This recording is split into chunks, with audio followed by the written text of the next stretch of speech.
Boa tarde. Começamos um novo canal teórico da nossa quarta-feira.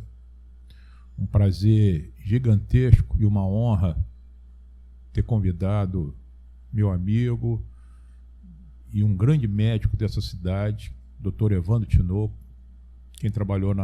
Quem estudou na UF conhece o Dr. Evandro. Quem não estudou na UF também pode conhecer o Dr. Evandro. Eu ia ficar a tarde toda aqui contando os títulos do Dr. Evandro, mas ele, tenho certeza que não se importaria com isso. É um prazer muito grande trazer o Dr. Evandro para falar a gente, para a gente aprender um pouco sobre insuficiência cardíaca.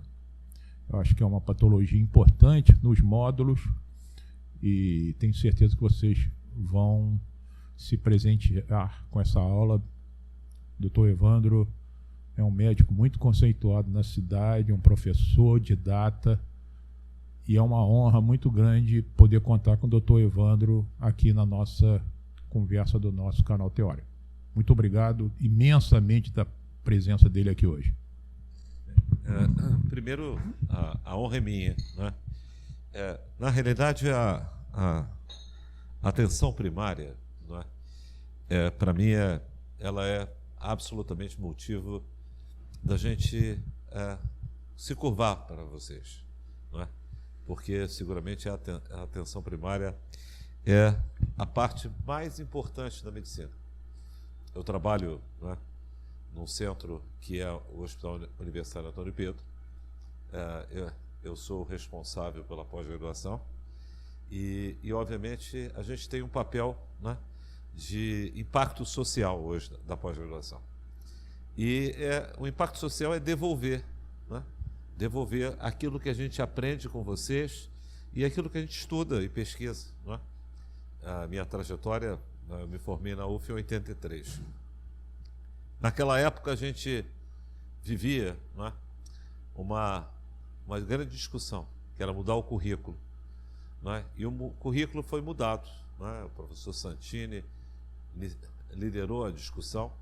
Havia o projeto Niterói, e tudo isso levou ao surgimento de uma transformação do currículo, que era um currículo centrado no especialista, e, obviamente, um papel do hospital universitário diferente. Até hoje a gente ainda está se entendendo nessa mudança de modelo, né? Até porque o Brasil não é um país fácil, não é? E, obviamente, a gente sabe que a medicina de família é uma medicina feita para pobre, tá? E, obviamente, se tem uma visão que é uma medicina que deve ser pobre, e ela deveria ser de alta resolutibilidade, com evidência científica, e, obviamente, capacitando os colegas e criando, obviamente, uma cultura de a gente levar até a ponta. Então, esse é o câncer da cardiologia. Essa é a doença, né, que seguramente é causa líder de internação no Sistema Único de Saúde nos idosos. Em Niterói, aproximadamente 1.100 pessoas se internam a cada ano como diagnóstico primário, né? E, obviamente, a gente tem a doença reumática, doença de Chagas. Chagas em Niterói tem 3 ou 4 catalogados. Nós temos hoje uma paciente que está no Antônio Pedro, a gente está discutindo Chagas, né, uma paciente que está na clínica médica.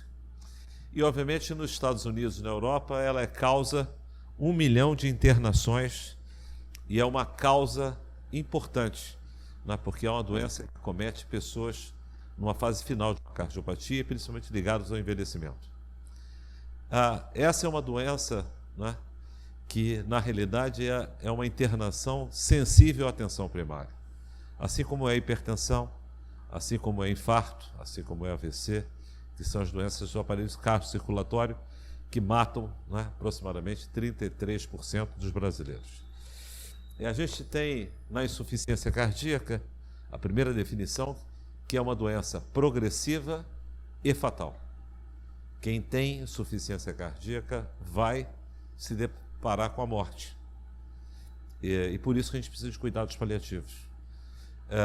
A gente tem muitas aulas, às vezes, de laboratório em churrascaria. houve um avanço fantástico no tratamento. Hoje a gente usa 4 remédios para tratar a insuficiência cardíaca: beta-bloqueador, inibidor de neprilisina, o IECA ou BRA, a gente usa a espironolactona, e a gente usa hoje uma droga que começou com diabetes, e hoje é a nossa superaspirina, que são a dapaglifosina ou a empaglifosina, que são inibidores do SGLT2. Um remédio que a gente seguramente, como cada vez mais vai utilizar. Existe hoje acesso no SUS para os pacientes com insuficiência cardíaca e doença renal crônica. E antigamente era só para diabetes, mas a gente vai crescendo isso. E a causa importante dessa condição hoje em Niterói é a doença cardiometabólica. Então, a gente, quando eu vim do meu doutorado, eu vim com um compromisso, de parar de dar aula falando de livro norte-americano, e que tinha que construir uma medicina baseada em niteroense. Eu tinha que saber o que acontece com aquilo que eu me propunha estudar. Então, toda a minha linha de investigação é ligado à insuficiência cardíaca. Então, a insuficiência cardíaca, como é que um clínico, um médico de família, seja um residente de medicina de família no Brasil, em Glasgow, na Turquia ou no México, ele vê os pacientes que ele atende, já que essa é a epidemia cardiovascular. Quando o paciente chega no consultório, a gente busca se ele tem algum fator de risco para a insuficiência cardíaca, porque isso vai progredindo. E quais são os fatores de risco? Hipertensão, diabetes, obesidade, doença coronária, uso de quimioterapia, radioterapia, paciente com HIV, paciente com síndrome metabólica. Então, esse paciente, estágio A, já entra na ficha, na atenção básica. Quando o paciente tem o estágio A, a gente pede para fazer a dosagem de um peptídeo no sangue, que é a nossa hemoglobina glicada, que o coração vai mal. Chama-se BNP ou ProBNP. Isso é um teste point of care. Os colegas da Europa, França, Alemanha, México, Argentina, na atenção primária, usam isso para selecionar pacientes de alto risco que vai precisar fazer o quê? Que vai precisar fazer um ecocardiograma, mesmo assintomático, para ver se o coração está dilatado, se tem hipertrofia, se tem alguma área de alteração, como, por exemplo, um chagásico, que pode ter só uma história de ter tido uma epidemiologia positiva para as Chagas. Quando o paciente é sintomático, tem dispneia, a tríade da insuficiência cardíaca é dispneia, fadiga e cansaço, inchaço. Esse paciente não vai para o Antônio Pedro. Ele ganha um BNP. Se o BNP é menor do que 35, investigue uma outra causa. Não perca tempo em pensar em insuficiência cardíaca. Se ele tem acima de 35, ele pode ter outra doença e também insuficiência cardíaca. Aí ele deve ir ao cardiologista, ou deve fazer um ecocardiograma. A insuficiência cardíaca tem 3 fenótipos clínicos. Um, que o coração está grandalhão e bobão, com a fração de ejeção menor do que 40%. Outro, recente, que é a insuficiência cardíaca levemente reduzida, entre 40% e 50%. E aqui, a insuficiência cardíaca com fração de ejeção preservada. A gente estudou os médicos de família, isso está publicado, nos arquivos brasileiros de cardiologia, nós investigamos qual era a percepção de fazer o diagnóstico de CFEP, que é a minha área de estudar, fração de ejeção preservada. Na época, isso já tem há um pouco mais de uma década e meia, o doutor Leandro Tavares, foi meu aluno, hoje ele é vice-presidente da Rede DOR. Então, Leandro estudou médicos de família em Niterói e 70% desconheciam insuficiência cardíaca com fração de ejeção preservada. E a gente já começava a receber esses doentes vindo da atenção primária sem o diagnóstico. E o D é aquele paciente que vive internando por insuficiência cardíaca refratária e vai precisar ir ao Instituto Nacional de Cardiologia fazer um transplante ou fazer cuidado paliativo. Então, essa é uma publicação que é inédita no Brasil e na América Latina. Essa é uma tese do Dr. Lagoeiro, hoje professor, foi meu aluno, que durante 48 semanas nós visitamos todos os módulos de atenção primária em Niterói. Selecionamos 110 mil pessoas era a nossa população de pessoas atendidas pelo Programa Médico de Família. Pegamos as pessoas acima de 45 anos. E olhem a tragédia, para vocês enxergarem aqui. Essas pessoas nós fizemos ecocardiograma, avaliação clínica e BNP. Então a insuficiência cardíaca tinha que ter BNP alto, tinha que ter sinais e sintomas. A gente avaliou com ecocardiograma, feito lá, porque senão o paciente não vinha, e dosamos BNP e uma série de biomarcadores.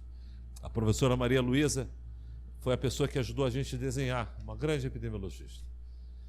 Estágio 0 em Niterói, acima de 40 anos, o sujeito em Niterói, na atenção primária, só 10% não tem fator de risco para insuficiência cardíaca. Na época, os fatores eram obesidade, hipertensão, síndrome metabólica, a presença de doença coronariana prévia e hipertensão. Com ecocardiograma, com esses fatores, com esses fatores tinham 36% da população. Com eco alterado o BNP, 42%. E 1 em cada, ou 10%, tinha insuficiência cardíaca. E olha como isso vai aumentando. O que vocês acham que vai acontecer em uma década, no pós-pandemia? Uma epidemia de pessoas com insuficiência cardíaca. Então, vocês observem que o que nós estamos discutindo é um câncer que não é visível, muitas das vezes. Porque o paciente tem dispneia, tem cansaço, usa antagonista do cálcio, tem o pé inchado, tem varizes, tem DPOC, e, obviamente, às vezes o diagnóstico da insuficiência cardíaca vai sair tardiamente. Então, esses são dados brasileiros, os primeiros do Brasil, publicados em 2016, do município de Niterói. Aqui, para vocês enxergarem, a insuficiência cardíaca ela é dividida em fração de ejeção diminuída. Aqui, o que diminui a fração de ejeção? Basicamente, além de miocardite, álcool, infarto, dilata o coração. E, obviamente, em algumas regiões do Brasil, Chagas, não é o caso de Niterói. O que torna o coração duro é envelhecimento e síndrome cardiometabólica. Diabetes envelhece e torna o coração duro. Hipertensão arterial faz isso. E no meio do caminho, a fração de ejeção intermediária, muitas das vezes é o paciente com infarto e outras causas. Aqui a gente publicou também, de forma pioneira no Brasil, em 2019, qual era a grande doença e a tragédia de Niterói. É isso aqui. Essa aqui é a nossa infecção. Síndrome cardiometabólica, tornando o indivíduo que faz um ecocardiograma, se fizer um ecocardiograma rapidinho, volta com eco normal. Por quê? Porque se o camarada não faz o eco com Doppler tecidual, ou não acopla o BNP, o eco é normal, mas só que tem que as pressões dentro dele estão aumentadas. E hoje, em 2022, a gente tem um remédio que pega esses indivíduos e reduz a internação, melhora a qualidade de vida e diminui a mortalidade, que é a empaglifosina. Talvez esse mês vai sair o estudo DELIVER, que vai mostrar que a dapaglifosina também é a única droga que reduz mortalidade nesse grupo de pacientes. Então, a coisa importante hoje é que no mundo inteiro, os médicos de família estão sendo treinados para essa epidemia. Então, absolutamente, esse é um ponto assim, importante. Então, quando o professor Jefferson, que eu queria ganhar como oncologista, mas eu ganho como cardiologista. Mas esse é o câncer. Isso aqui mata interna. Quem tem o diagnóstico de insuficiência cardíaca, 30% vai internar, muitas das vezes, em um ano. E a mortalidade é 10% no primeiro ano, no Brasil, talvez um pouco mais, 15%, 20%, na África, 40%. Então, essa é uma tragédia, que, obviamente, a gente precisa de tecnologia para fazer o diagnóstico e precisa educar as pessoas. Então, esses aqui são os dados. O que acontece? As pessoas vão envelhecendo, vão aumentando as taxas de insuficiência cardíaca com fração de ejeção preservada. O coração dilatado e tem infarto vai desaparecendo. Hoje é raro ter infarto, não é? O Antônio Pedro tem lá uma sala de hemodinâmica e faz muito pouco cateterismo, infarto agudo, porque vai tratando melhor a atenção primária. Então, hoje o paciente com a cardiometabólico é feito o que nele? Estatina, que é o grande remédio para reduzir infarto. Aspirina, no grupo de alto risco. IECA, controla a pressão, diminui, né, o peso. Trata o diabetes, e quando você dá empaglifosina ou dapaglifosina, você reduz o risco de infarto. Então, o infarto, que dilata o coração, vai caindo. E vai aumentando o número de pessoas com insuficiência cardíaca com fração de ejeção preservada. Qual a coisa triste em Niterói? E a gente mostrou isso, que enquanto no livro americano o indivíduo tem insuficiência cardíaca com fração de ejeção preservada aos 70 a 75 anos, aqui ele começa a ter com 55. Por quê? Ele fica obeso, hipertenso, diabético, tá certo? E, obviamente, vai desenvolvendo o quê? O coração vai ficando duro. E ele vai desenvolvendo essa doença mais precocemente. Então, esse é um ponto importante, tá? Então, isso aqui são dados dos Estados Unidos. Aqui, a gente desloca isso, tá? Então, isso está publicado pelo Dr. Lagoeiro, né? Então, a coisa fundamental é justamente chamar a atenção de vocês sobre isso, né? Então, o coração é o quê? Gordinho, pequeno e hipertrofiado. O outro é um coração infartado, dilatado, que pode também estar ligado a álcool, droga, né? Quimioterapia para tumores, câncer de mama, etc.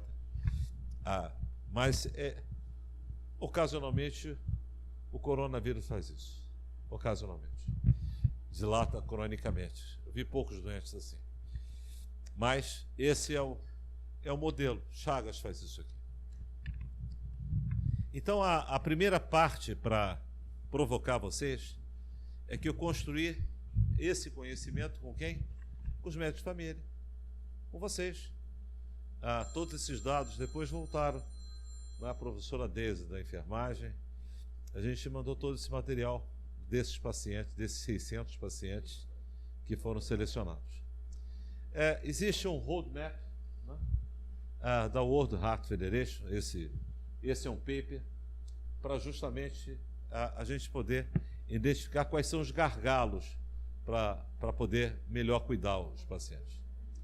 Então, o nosso foco hoje na insuficiência cardíaca é a prevenção, ou seja, a obesidade, a hipertensão e o diabetes, é aquilo que vocês lutam e sabem quanto é difícil fazer isso, não é? É fundamental para evitar que essa epidemia avance, não é? Então, esse é o nosso desafio. A gente tem algumas dificuldades. Isso não é no Brasil e é no mundo inteiro. A primeira coisa é definir o cuidado ótimo, identificar indivíduos de risco na atenção primária, fazer o diagnóstico para aqueles que têm dispneia, cansaço, fadiga e inchaço. Fazer ecocardiograma, se o BNP vem aumentado, oferecer tratamento e acompanhar, e a interação do cardiologista com o médico de família, e, obviamente, isso apoiado por telemedicina. Não precisa mais o paciente vir no posto, na policlínica, aqui no centro de Niterói. Nós temos que ter estação de telemedicina. Não é? Uma necessidade, não é? Necessidade imperiosa. Porque esse é o câncer. Você imagina um médico de família querer cuidar de um paciente com câncer de mama. Vai ter que ter avaliação do oncologista. Essa é uma doença que tem que ter uma avaliação. O eco é normal. O BNP está aumentado. Você tem que pedir o cardiologista para dar uma primeira olhada. Se você tiver todas as informações, você pode, com uma câmera, um apoio inicial, se o paciente é um paciente de vias de tratamento, começar a organizar o tratamento dele, não é? Então, exatamente esses são os pontos assim importantes que eu queria estar trazendo aqui para vocês, não é? Porque vocês são pessoas que estão no front, não é? E, obviamente, quem é que a gente faz screening? Quem é que tem que fazer BNP e ecocardiograma pelo menos uma vez na vida? Pacientes que têm hipertensão, infarto prévio, diabetes mellitus, tem que fazer BNP hoje. fazer eletrocardiograma, doença valvar, mulher periparto, mulheres que tiveram hipertensão na gravidez, a gente está sempre de olho nessas mulheres, elas vão fazer ICFEP no futuro, pessoas que fizeram quimioterapia, pacientes com doença autoimune, doença de Chagas, eclâmpsia, já chamei a atenção, e, obviamente, história de morte súbita ou quem tem uma história de dilatação do coração. A gente tem metas de tratamento, né? A gente trata as comorbidades e obviamente, esse material foi produzido pela World Heart Federation. Então, esse é um ponto assim, importante. E aqui, todo esse mapeamento, né, que a World Heart Federation pertence à OMS. Né? Então, a insuficiência cardíaca é uma das metas da OMS.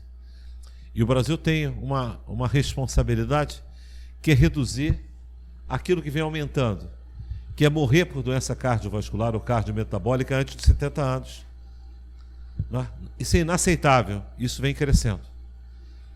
E, obviamente, as mulheres são muito vítimas disso. Né? Então, a gente tem aí um papel importante de combater a obesidade infantil, de chamar a atenção dessas coisas. Né? E esse é um ponto assim, fundamental. No mês de outubro, nós teremos o Congresso Mundial de Cardiologia aqui no Rio de Janeiro. E vamos ter uma exposição no Museu do Amanhã sobre a doença cardiovascular. Né? E vai ter um material muito interessante. Recomendo depois, se vocês quiserem conhecer, levar as pessoas para conhecerem o laboratório do Fab Lab, do Antônio Pedro, que a gente faz as impressões 3D do coração. E de outras áreas também. Então, aqui a coisa importante é que a gente tem um indivíduo em risco, na população geral, ele passa pelo período assintomático, começa a ter dispneia, cansaço, inchaço, aí procura o quê? O médico de família. E a gente tem que achar o quê? A gente tem que achar o diagnóstico. Obviamente, a partir do momento que tem o diagnóstico, a gente passa a tratar o paciente.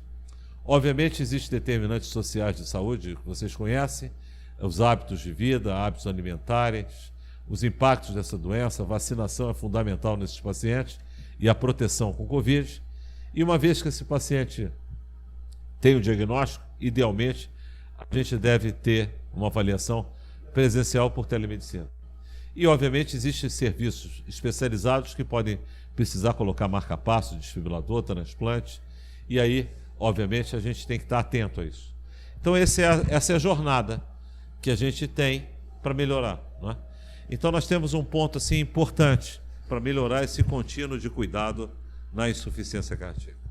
E o que esses doentes ficam fazendo? Esse paciente tem um infarto, aí ele tem procuram vocês, às vezes tem uma piora interna, aí a gente dá uma melhoradinha, volta para vocês, vai o cardiologista, tem outra internação, vai, até morrer.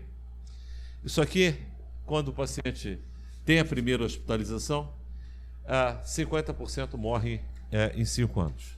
Né? Essa é a tragédia. A gente hoje trabalha tudo para o paciente não internar. É diferente do câncer, né? O câncer vocês conhecem bem, o paciente fica bem, quando ele interna é para morrer. Aqui não. Ele tem várias internações, e obviamente o que muda nisso aqui? Remédio prolonga a sobrevida em 8 a 12 anos, e o transplante cardíaco. Né? São as coisas que efetivamente mudam a vida desse indivíduo. Nosso trabalho todo é o quê? Evitar que o indivíduo tenha a síndrome sintomática. E, obviamente, esse é o nosso papel. Aqui, os dados, né, do American Heart, né, esses pacientes, a gente tem que estar muito atento. Né? E, obviamente, a atividade física é um papel importante para a prevenção de insuficiência cardíaca. E, obviamente, a gente tem, para cada uma dos estágios, no estágio A, a gente controla a pressão arterial, lipídio, reduz o peso, controle glicêmico, cessa tabagismo, desencoraja etilismo.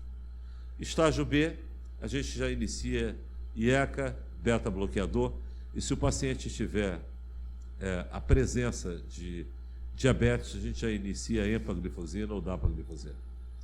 Obviamente, o estágio C, a gente são os pacientes sintomáticos. A gente tem aqui um protocolo para... E esses aqui são os 4 pilares que a gente usa para tratar esse caso. Inibidor da ECA ou inibidor de eniprelisina com ARA2, que é o entresto, beta-bloqueador, inibidor de mineralocorticoide, espironolactona e dapaglifosina ou empaglifosina. Tá? A gente hoje usa isso para as duas condições, mas na realidade só sabendo que quem aumenta a sobrevida é a empaglifosina nesse momento. E, obviamente, esse grupo intermediário a gente trata igual. Né? E aqui eu vou mostrar para vocês, que eu acho que é o que mais interessante, é sobre o caso clínico. Tá? Caso clínico. Porque não há dúvida que isso está muito bem, já bem trabalhado, como vocês já conhecem bastante insuficiência cardíaca. O que é importante a gente agora discutir e colocar em aplicação os casos. Esse aqui é uma rota de cuidado, né, da Nova Zelândia. Médicos de família da Nova Zelândia, que é o mesmo da Europa, que é o mesmo dos Estados Unidos, que é o mesmo, né, no mundo inteiro. No Brasil, a gente ainda precisa decodificar isso para atenção básica. Né? Então, a gente espera que, agora com as novas normas de atenção cardiovascular, publicada esse mês pelo Ministério da Saúde, pedindo que cada prefeitura identifique quais são as doenças de alta prevalência, quais são as doenças de atenção primária sensíveis e que possam construir um roadmap. Né? Então, saiu essa publicação, né, sobre o enfrentamento da doença cardiovascular na atenção básica no Brasil. Né? E eles passam a bola, né? Chama a atenção cada prefeitura para identificar aquilo que é importante. Se realmente tiver algum interesse da gente poder avançar, eu estou à disposição, né, para a gente poder construir o nosso protocolo para a insuficiência cardíaca. Então, aqui temos o quê? Doutora, você que chegou na hora, né? Quem chega na hora tem direito a falar aqui o caso. Lê para mim o caso. Homem, 58 anos, obeso, hipertenso, ex-tabagista, sedentário. Hábito de consumo de dieta rica em alimentos processados e com baixa ingesta de frutas. História de IAM não trombolizado há 1 mês. Comparece ao seu consultório para acompanhamento. Não apresenta queixas no momento. No exame físico, não apresenta achados significativos. Medicamentos em uso: AS, clopidogrel, rosuvastatina e bisoprolol. Frente a esse caso... Qual estágio?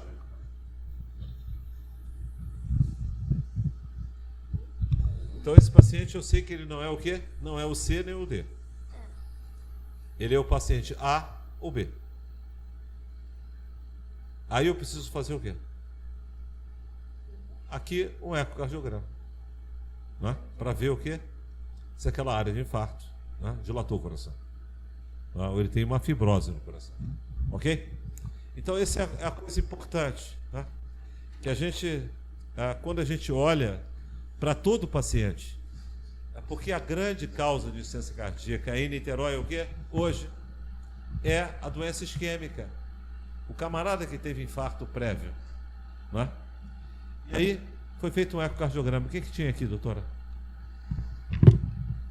Ecocardiograma transtorácico revela fração de ejeção ventricular esquerda de Simpson 35%, acinesia em parede anterior, função diastólica normal, átrio esquerdo com volume normal, ventrículo direito de dimensões normais sem alterações de contratilidade.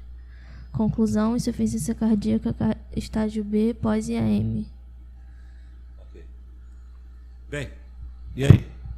Como é que você trataria esse paciente hoje? Esse paciente é estágio B. Né?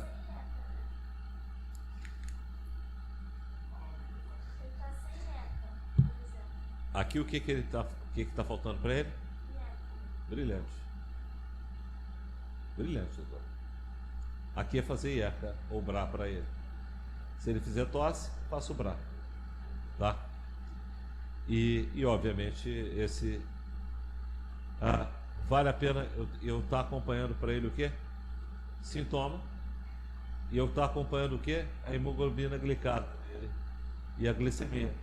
Porque os pacientes que têm infarto, quase 50% vão desenvolver nos próximos 5 anos o quê? Diabetes. A hora que ele virar diabetes, você iniciaria o quê para ele? Ou empaglifosina, tá? Ou canaglifosina. Por quê? Porque isso impede a morte e impede que o paciente diabético que tenha disfunção cardíaca interne e tenha insuficiência cardíaca. Brilhante. Tá? Bem, e obviamente a gente vai adicionar enalapril, como você chamou a atenção, né? Ok? E obviamente a gente vai cuidar dele, né? Como vocês fazem, né? É claro que aqui é o quê? Aqui eu estou romanceando, né? É claro que quando vai na atenção primária, né? Eu tenho que olhar o quê? Se ele tem alguma multimorbidade. Isso impacta profundamente a insuficiência cardíaca. E vou ver o quê? Sou obrigado a ver os scores de fragilidade, porque ele é um paciente idoso. Então hoje a gente busca o quê? Olhar a Cinderela do coração. Quem é a Cinderela do coração? O rim. Então tem que fazer o quê também aqui? Avaliar o quê? Fazer o quê? A relação creatinina-albumina. Se ele tiver, mesmo com a glicemia normal, mas tiver creatinina aumentada, ou albumina aumentada, ou a relação creatinina-albumina alterada, inicio para ele EMPA ou dapaglifosina. Eu, protegendo a Cinderela, eu protejo o coração. Ok? Então, o papel da atenção primária é justamente fazer o que vocês fazem, olhar para frente. Então é um paciente o quê? Assintomático. Mas eu já olho para esse paciente, já sei o que vai acontecer com ele. Né? E eu faço o quê? Faço intervenções para proteger o quê? A função vascular, proteger novos infartos, etc, etc. E a interação com o cardiologista é importante. Por quê? Porque ele fez um infarto e pode ter outras artérias obstruídas. E aí, se ele tiver outras artérias obstruídas e tiver tudo aquilo isquemia, eu posso revascularizar e essa fração de ejeção voltar a ser o quê? Normal. É isso? É isso. Tá? Então esse é o papel importante, né? dessa conexão. Então hoje, né, o cardiologista era o quê? Um bombeiro elétrico, um bombeiro mecânico. A gente ficava, né, tratando fibrilação arterial, vendo pressão, né, estudando fluxo, desobstruindo coronária. Hoje a gente faz o quê? Cardiometabologia. E a gente interage com quem? O nosso emprego depende de quem? Da atenção primária. Então, é fundamental isso, né? Essa conexão. Né? Essa conexão é obrigatória para quem tem insuficiência cardíaca. É o câncer do coração. Tá? Se eu deixar esse paciente reinfartar, esse indivíduo daqui a pouco vai ganhar um transplante do coração. E, obviamente, né, a vida dele se torna um inferno. Né? Então, esse é o ponto importante. Né? Então, a insuficiência cardíaca é o câncer. Eu tenho que ter planejamento. Então, aquilo que vocês fazem, que é um plano de cuidado, é fundamental para os pacientes. E eu faço esse plano de cuidado, né? Não é só para paciente que tem o quê? Adição, que a gente faz plano de cuidado. Então, todo paciente com risco para insuficiência cardíaca, eu tenho que ter para ele o quê? Um plano de cuidado. E, obviamente, um cuidado multidisciplinar. Né? Porque eu tenho que, antes de colocar esse paciente para correr na praia de Caraí, né? A gente tem que ver se ele tem doença coronária em outros pontos, né? Porque senão ele tem chance de ter uma morte súbita. Tá bom? Então, essa é a coisa fundamental. Né? Esse é o nosso papel. Né? Esse é o papel do cardiologista hoje. É interagir com vocês, poder...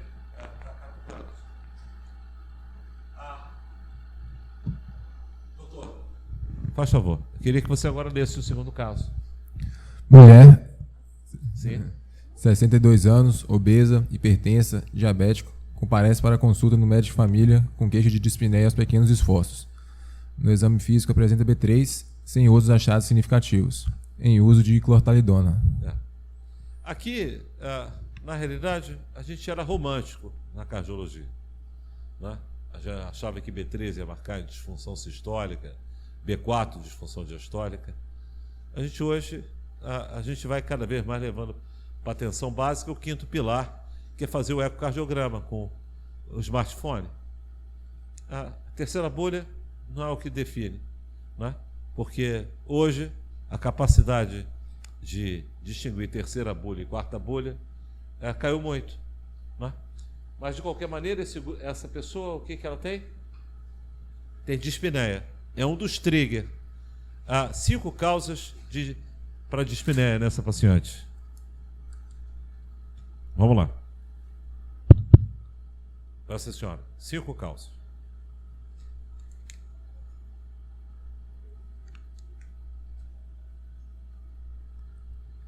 A primeira. A primeira, na atenção básica, é o quê? Asma. Segundo, descondicionamento, obesidade. A terceira, pode ter insuficiência cardíaca. Quarto, depressão. Anemia. Né? Então, eu preciso, né? Muitas das vezes, o quê? Fazer uma avaliação nessa paciente. A gente faz o eco. A gente faz um eletro. O eletro normalmente pode ter ritmo sinusal, alteração inespecífica da repolarização. Raramente tem um infarto, né? Tem uma área de infarto. Mas estou chamando a atenção disso porque essa paciente hoje, ela tem que fazer o quê? Para a gente não perder tempo com ela, um BNP. Ou pró-BNP. Um TNP dosa isso. Né? É barato, custa hoje 40, 50 reais. Né? Então, é preciso ter acesso. É mais rápido que marcar um eco. Claro, você pode ter na atenção básica. Né? E, obviamente, essa paciente usa clortalidona. Não tem edema, não tem inchaço, nada disso. Aqui é um fluxograma, né, que pega o paciente, a gente avalia, tem uma suspeita, a gente vai encaminhar o ecocardiograma. A gente pensava assim, para conseguir um ecocardiograma no Antônio Pedro demora às vezes 6 meses, 1 ano. Era essa a realidade. Em muitos lugares é assim, é uma tragédia. Né? O ecocardiograma tem que ser ensinado ao médico de família a fazer o POCUS e o FOCUS. Né? A gente cada vez mais vai ter, em cada unidade, um aparelho de ultrassom. Né? Mas hoje o que a gente faz? O BNP. Isso aqui vai... os dados de Niterói é parecido com os dados internacionais. Está aqui, ó. Se tiver acima de 35, eu tenho que fazer o quê?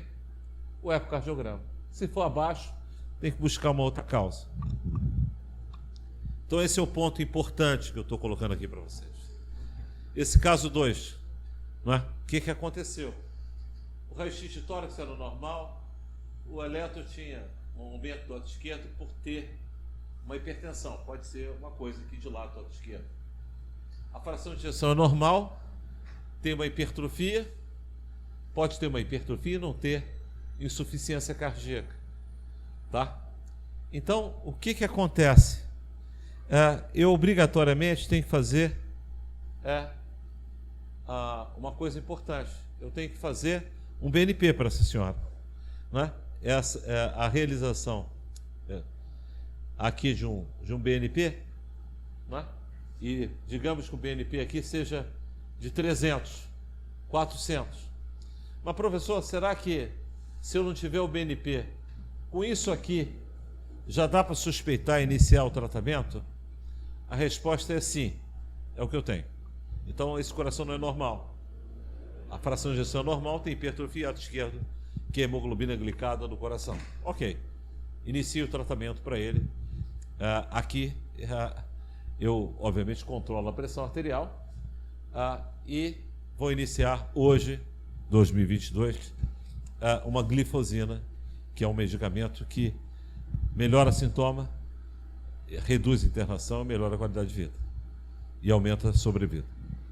Então, o que eu vim trazer aqui para vocês, não é? E aí aqui, não é?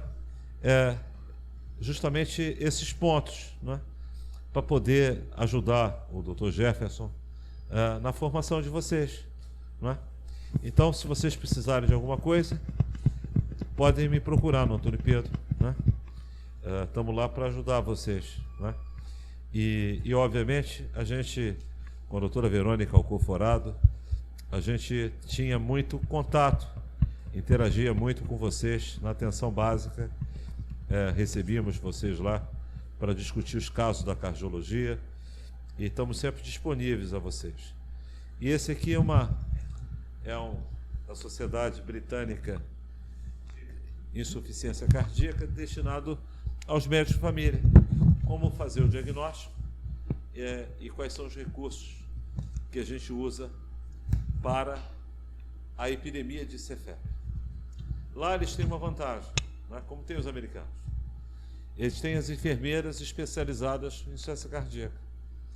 Uma enfermeira, né, norte-americana e inglesa é muito especializada, muito treinada e tem a capacidade, não é, ajudar a família, que o número de cardiologistas é pequeno no Reino Unido, mas aqueles que passam, elas têm dúvida, iniciam o tratamento e os casos de dúvida, consulta o cardiologista. Não é a nossa realidade e é por isso é importante a gente tropicalizar para a nossa realidade e criar protocolos na nossa região. Ficou claro para vocês? Ficaram com muitas dúvidas sobre insuficiência cardíaca? Doutora, qual a dúvida que você ficou?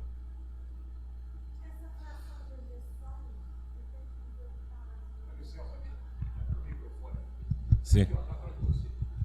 A fração de ejeção eu tenho que me preocupar a partir de quando? Abaixo de 40, ela é insuficiência cardíaca com fração de ejeção reduzida. Menor do que 50 já é uma fração de ejeção anormal, tá certo? Mas pode ter pessoas com 70% e ter insuficiência cardíaca, não é? Com a fração de ejeção preservada e o coração duro, não é? Que mostra que, ou seja, embora ajude a gente pensar a fração de ejeção, separar em fenótipos, o que é importante saber se o paciente tem insuficiência cardíaca. Se ele tiver insuficiência cardíaca, a gente inicia um grupo de tratamento com 4 medicamentos. Tá? A gente acaba lançando mão disso. Aqui ele diz assim, é necessário excluir outras condições que simulam a dispneia, sim. Como a amiloidose cardíaca. Uma causa importante de enrijecimento do coração é a amiloidose cardíaca. Por isso que hoje, todo paciente que tem insuficiência cardíaca com fração de ejeção preservada, ele vai até o cardiologista.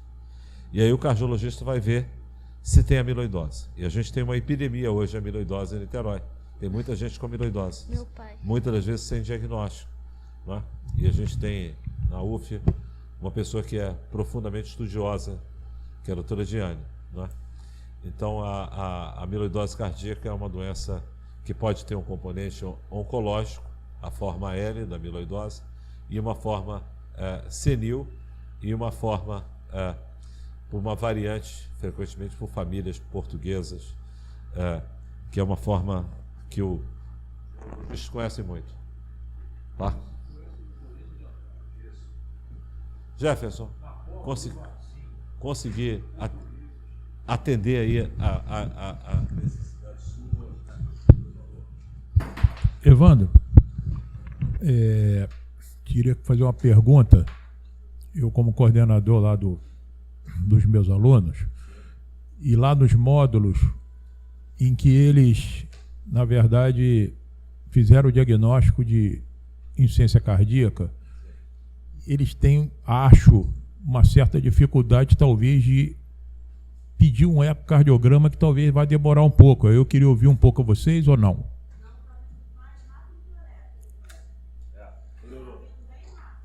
Você vê que coisa boa, né? O eco está vindo mais que o eletro, né? E aí, deixa eu só acabar Aí deixa eu concluir. Um paciente que chega no módulo com provável diagnóstico de insuficiência cardíaca e que vocês... Quanto tempo vocês acham que esse eco vai voltar para vocês? Mais ou menos, em média. 2 meses. E o BNP, vocês têm essa facilidade? Não tem.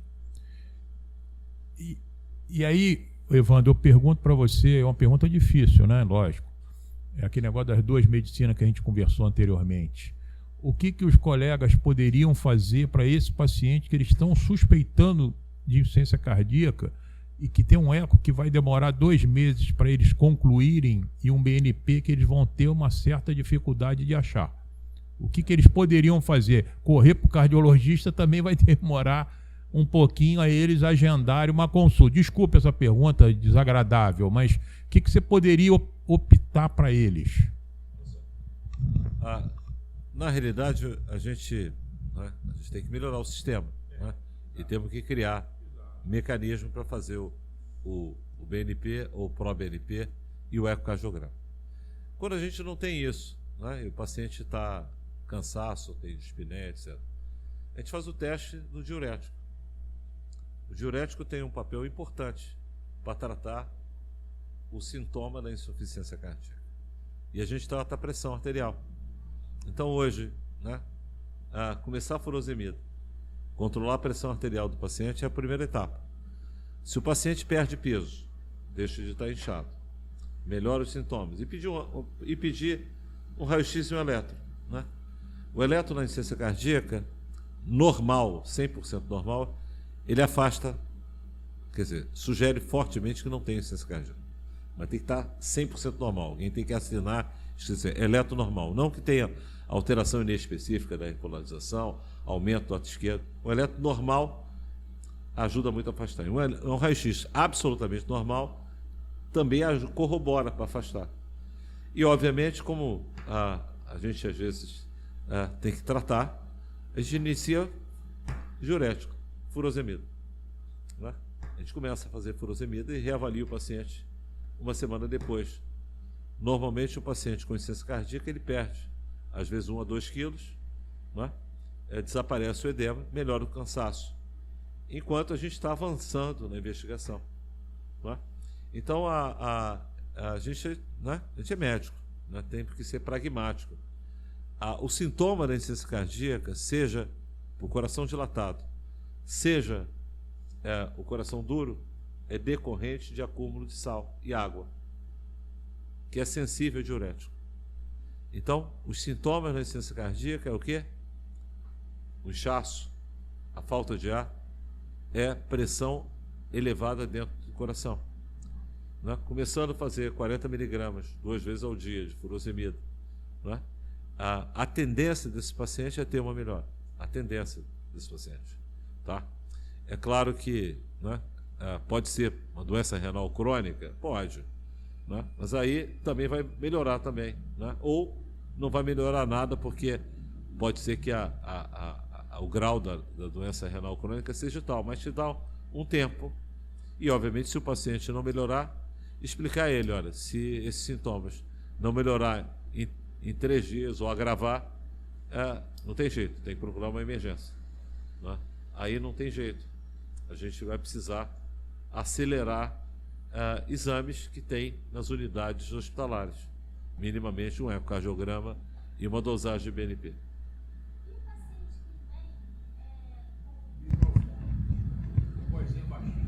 E o paciente que vem assintomático e vem com eletro, evidenciando uma hipertrofia ventricular ou alguma coisa assim? Você hoje já sabe. Esse paciente é o quê? Provavelmente um estágio B de insuficiência cardíaca. Então, se é assintomático, e vai precisar fazer um BNP, para a gente ver se as pressões estão muito altas. Porque se a gente não tratar, corrigir a pressão, otimizar outras condições, ele pode fazer um edema agudo de pulmão, né?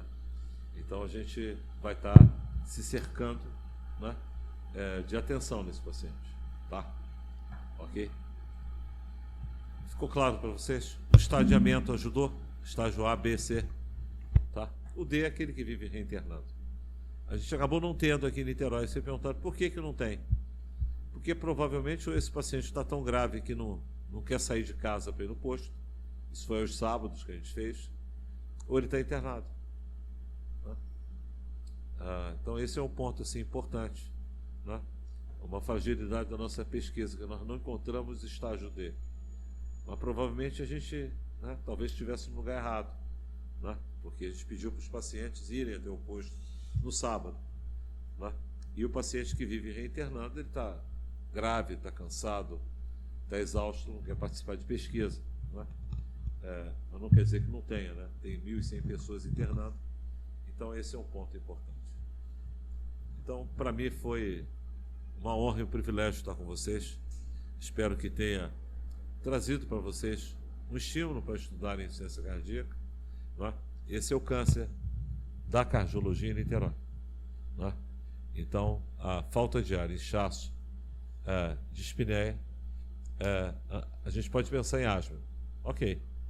Mas quando a gente tem hipertensão, obesidade, história de doença coronária, uso de droga, mulher que teve pré-eclâmpsia, a gente tem que avançar na investigação. Né? Como essa é uma doença progressiva e fatal, é melhor ter exames normais do que a gente perder a chance de fazer uma intervenção. Ok? E, obviamente, a gente conseguiu avançar muito. Né? E a gente tem muito orgulho do trabalho de vocês. Ser médico de família em Niterói, fazer parte de uma história, com todas as dificuldades que tem hoje. E a pouca visibilidade que ainda tem. Né?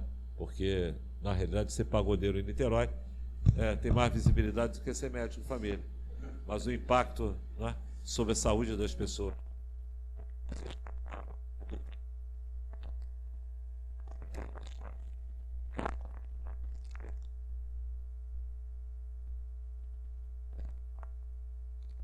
A morte e mortalidade na cidade. E um deles é preservada, e a epidemia da insuficiência cardíaca e da tragédia que é a síndrome cardiometabólica. Não é? Então, isso é realmente um dos pontos que a gente tem muito para aprender e discutir. Obrigado.